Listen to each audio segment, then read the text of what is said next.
সুড়ঙ্গের পর এখন আপাতত দাগি সিনেমার শুটিং নিয়ে ব্যস্ত রয়েছেন আফরান নিশু।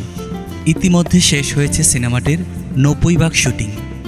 এর মধ্যে খবর, নতুন সিরিজে যুক্ত হয়েছেন এই তারকা। ভিকি জাহেদ পরিচালিত আজাদে দেখা যাবে আফরান নিশুকে। নতুন খবর হলো, এতে তার বিপরীতে অভিনয় করবেন তানজিম সারাইয়া তটিনী। একাধিক ঘনিষ্ঠ সূত্রে এমনটাই জানা গেছে। তবে এই বিষয়ে এখনই কেউ মুখ খুলতে চাইছেন না।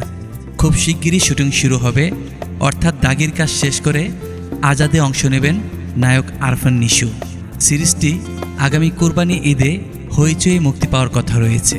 এর আগে নিশু ভিকির জুটি পুনর্জন্ম নাটক নির্মাণ করে সাড়া ফেলেছেন।